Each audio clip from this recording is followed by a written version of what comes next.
How I score 90 plus marks in my class 10th English board exam. Hello everyone, Jyoti this side. So today I will tell you how you can gain your marks from 40% to 90%. Okay.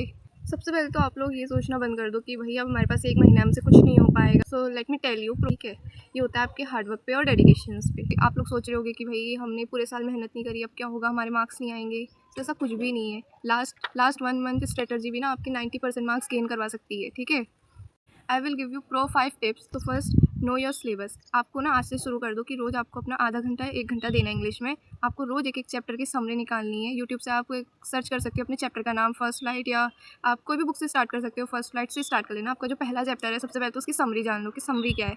Then second is your the pro tips is PYQs. You have to use your old books, old sample papers, and then check out the questions that coming continuously every year. Okay. तो उसमें से आपको क्या करना है कि questions आपको solve करने की कोशिश करनी है. हमारी आंसर राइटिंग होती है ना, उसमें भी एक स्किल होता है, राइटिंग स्किल, जिसके उससे ना आप मार्क्स बहुत ज़्यादा गेन कर सकते हो. तो लास्ट टाइम पे ना आपकी राइटिंग स्किल ही काम आती है. Always remind the thing that कि हमेशा क्वांटिटी मैटर नहीं करती है, क्वालिटी मैटर करती है. कि आपका प्रोडक्ट कैसा है, आपका आंसर कैसा है, उसकी क्वालिटी मैटर करती है, ना कि क्वांटिटी. ओके.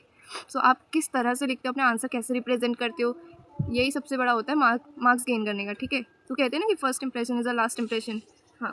तो अगर आप पहले में ही अगर टीचर को ऐसा दिखा दोगे कि भाई आपने एकदम मतलब काटा पीटी सब कर रखी है, तो भाई आपको मार्क्स नहीं मिलेंगे. मैं डेफिनेटली कह रही हूँ, जो आपका फर्स्ट इंप्रेशन होता है वही एंड तक आपके मार्क्स गेन करवाने में हेल्प करता है. ठीक है. आपका जो सेक्शन बी है राइटिंग स्किल का आता है आपकी इंग्लिश में क्लास 10th में ना, तो राइटिंग स्किल आती है आपकी. तो उसमें आपका आता है लेटर राइटिंग. तो लेटर आपको क्या करना है कि आपको रोज़ आपका जो पुराने 10 ईयर्स के PYQs होते हैं उनमें से रोज़ एक लेटर, एक फॉर्मल होता है, एक इनफॉर्मल आता है. आपके वो आते हैं, उसमें चॉइस आती है कि आपको फॉर्मल में करना है, इनफॉर्मल में करना है. तो आपको क्या करना है, डेली का एक लेटर लिखना है और रोज़ की एक समरी करनी है.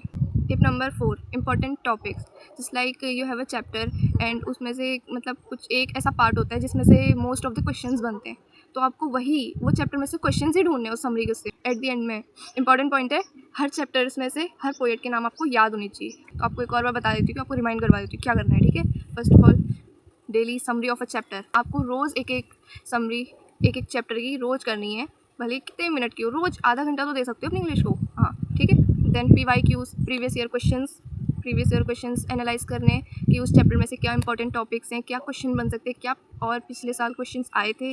देन आपके सैम्पल पेपर्स हो गए. आपके जो लेटर्स हैं, रोज़ डेली का एक लेटर करना है. डेली की एक समरी ऑफ चैप्टर एंड एक लेटर, फॉर्मल या इनफॉर्मल, दोनों में से कोई भी एक, लेकिन आपको करना है. ठीक है. रोज़ का करना है, डेली का है, आपका टारगेट है कि जब तक आपके एग्जाम नहीं आते तब तक आपको डेली का करना ही करना है. ठीक है.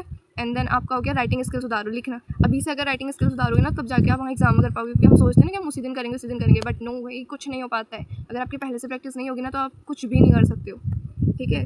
तो आपको पहले से प्रैक्टिस करके रखनी है ताकि आपको उस दिन मतलब हो जाए. क्योंकि बहुत बार ऐसा होता है कि हम सोचते हैं हम ऐसा करेंगे वैसा करेंगे, बट टाइम होता ही नहीं है कि हम इतना सोच पाएँ, इतना कर पाएँ. हम वही करते हैं जो हमने पहले से स्टार्ट किया होता है. सो अभी से स्टार्ट कर दो, अभी से आदत डाल लो, तभी आपके अच्छे से आंसर्स बनेंगे. ठीक है.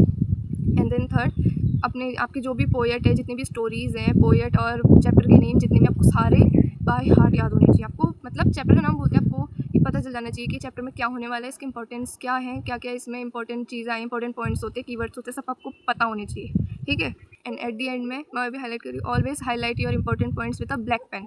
That's it for the video. Thank you for watching. अगर आपको थोड़ी सी भी यूज़फुल लगे हो तो लाइक एंड सब्सक्राइब. अगर आपको कोई भी इससे रिलेटेड वीडियोस चाहिए तो आप प्लीज़ कमेंट पे लिख देना, मैं आपको इससे रिलेटेड वीडियोस भी दे दूँगी. ठीक है. Bye bye.